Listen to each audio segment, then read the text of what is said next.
dahil nga sila ay kapos na, ibig sabihin wala pong wala pong mga tumatao. Nakita naman natin na talagang nilalangaw yung Maisog Rally, di ba? Ang mga nandun lang member ng KOJC. Kumbaga they are expecting something coming from Bongo. Isang beses lang natin siya nakita sa rally po ni Kibuloy dito sa Liwas ng Bonifacio. Pero the rest ng kanila pong pinupuntahan na mga probinsya ay wala po si Bongo. So sa madaling sabi, si Bongo ay inaasahan nilang magsalita, pumunta doon sa rally. 'Di ba? Kaso hindi pa 'yon ang unang dahilan kung bakit talaga itong si Baste ay nagalit. Ito pala mga kababayan ay tungkol po doon sa ginawa ng mga PDP laban doon po sa Senate. Bakit? Kasi nga, di ba itong si Zubiri, kinampihan niya itong si Bato. Pagdating po dito sa hearing kay Morales. Di ba? Sabi nga ni Zubiri, mga kababayan, kaya daw siya tinanggal dahil meron siyang meron inutos sa kanya na hindi niya nagawa. Which is siguro yun nga po yung itigil o wag magkaroon ng Senate investigation doon po sa tungkol kay Morales dahil si PBBM talaga yung doon tinitira nila di ba? Ngayon mga kababayan, dahil nga, itong si Zubiri, kampi na nga sa kanila, di ba? Kinampihan pa itong si Bato, dahil tinuloy-tuloy, nagkaroon ng pagkakataon na, kumbaga sirain nila ang pamilya Marcos.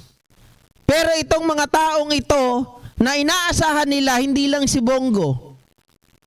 Isama na natin si Robin Padilla. Isama na natin itong si Francis Tolentino. Isama na natin mga kababayan si Bongo at si Ronald Bato de la Rosa. Isipin niyo po, nung nagpalit ng liderato dyan sa Senado, ilan ba dapat? Dahil sila ay 24, tama? 24 sila. So kailangan ng boto, mga kababayan, ay at least 13 para mapalitan ng liderato. Kung iisipin po natin, dahil nga tinulungan ni Zubiri, itong si Bongo ay si Ronald Bato de la Rosa para magawan ng paraan at masira si PBBM. Pero mga kababayan, sumama pa. Itong si Bongo, sumama pa si De la Rosa, sumama pa si Robin Padilla, sumama pa dito kay... Sino pa yung isa? De la Rosa, Bongo, Tolentino, at Padilla. Sumama sila kay Chis Escudero. Ngayon mga kababayan, ano ba ang ibig sabihin nun? Yung pagsama ng 4 na PDP laban na ito ay nangangahulugan, mga kababayan, na sila ngayon ay kampi na ng gobyerno. Sila ay majority. Tama? Majority na po yun. At yung naiwan, dahil nga nagpalit ng liderato, yun ang minority. Diba? Yung kila Zubiri, mga kababayan.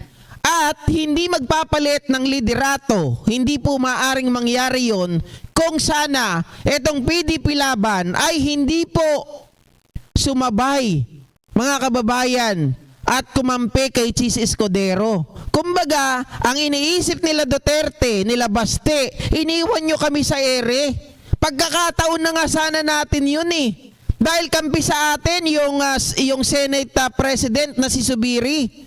Di ba? Tapos sumama kayo doon kay Escudero. Ano ang kapalit? Siyempre may kapalit yan, kaya sumama. Di ba? Mga kababayan, napansin nyo ba? Si Francis Tolentino, nagkaroon siya ng pwesto. Ano naging pwesto niya? Senate Majority Floor Leader. So, ibig sabihin, meron na itong, sabihin natin, pwesto sa gobyerno, mataas na posisyon doon sa Senate. Di ba? Iyon ang kapalit noon, mga kababayan. Kaya po niya, binabanatan itong sila Bongo. Dahil sabi niya, ikaw ang aasahan namin. 'Di ba? Pero hindi nangyari. Kung alam lang sana namin, hindi na sana nang hinayang po mga kababayan. Kumbaga, mali yung ginawa nila. Napahamak pa yung mga Duterte sa ginawa nila doon sa pagkakaroon ng hearing. Naging pabor pa. Pumabor pa po sa administrasyon mga kababayan. Dahil nga itong sila Bongo ay hindi nanindigan. 'Di ba? Si Bongo, itong si Bato, Tolentino at si Padilla. Kaya nga galit na galit mga kababayan, napansin nyo si Subiri? Galit na galit siya. Dito lalong-lalo na kay Bato. 'Di ba? Pinayakap-yakap pa yung asawa niya. Oh, akala niya hindi siya iniwan. 'Di ba nung una niyang statement, sabi niya, "Hindi ko nga akalain bakit yung kaibigan ni Senator Bato iniwan ako sa ere." Pero hindi niya alam, si Bato rin iniwan rin siya sa ere. Yun mga kababayan. Kaya galit na galit itong sila Baste kasi sila ay tumagilid sa nangyari. Iniwanan po sila nitong sila Bongo at ng mga PDP. Diba? Oh. Yun mga kababayan. Kaya kawawa.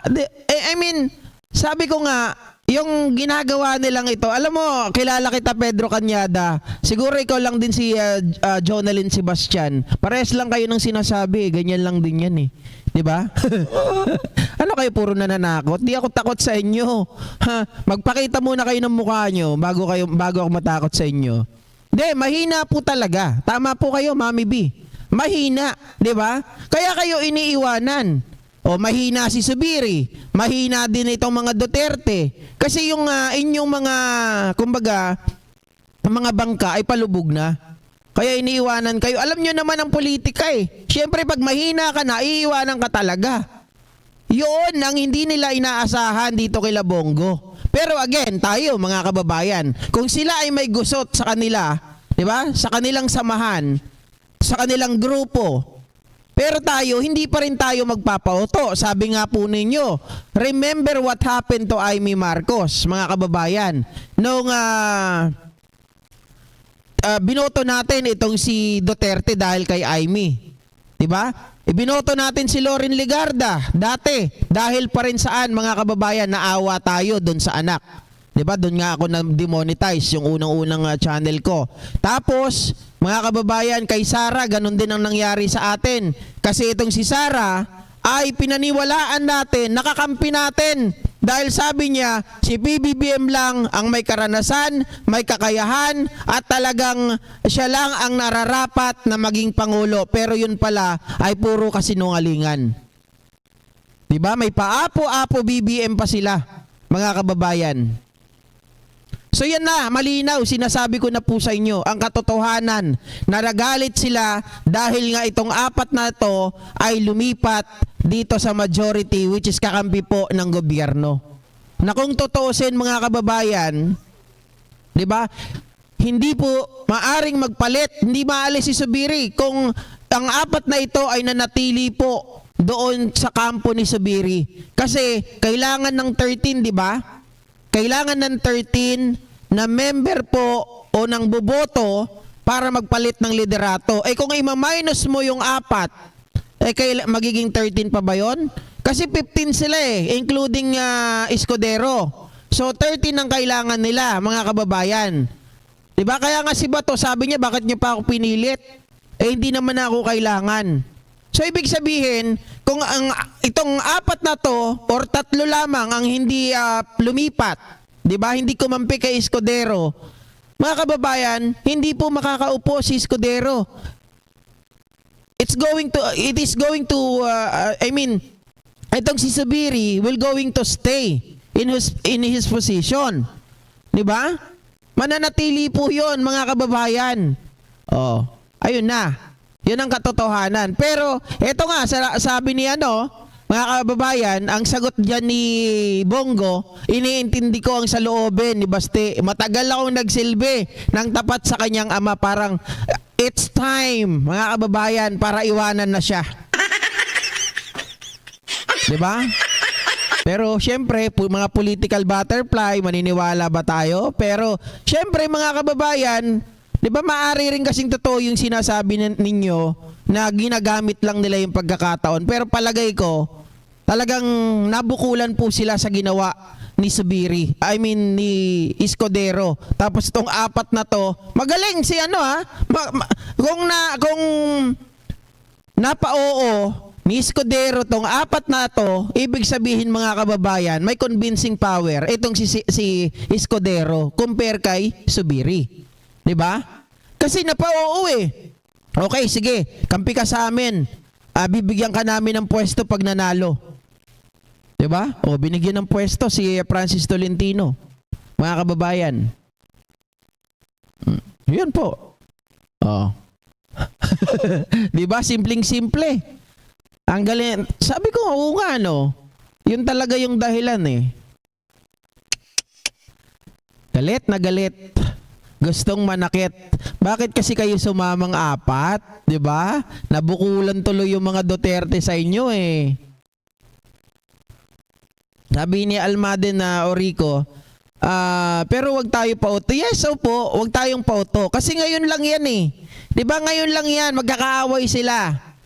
Pero ang totoo niyan mga kababayan, kahit magkakaawayan sila, politika ito eh. 'Di ba wag tayong pauto kasi pwedeng mag-switch yan.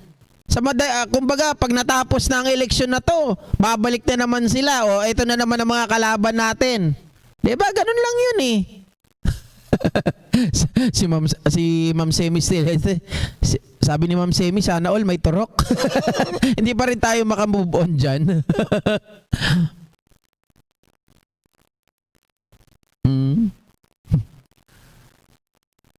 Sabi ni Almaden na Orico, tama, tapos sasabihin ng mga DDS ginagamit Duterte. Try nyo sa 2025 at 2028 midterm. Carlos C, shoutout ah. Ayun. So sana po mga kababayan na nasundan nyo po yung sinasabi ko na dahilan kung bakit galit na galit si Baste.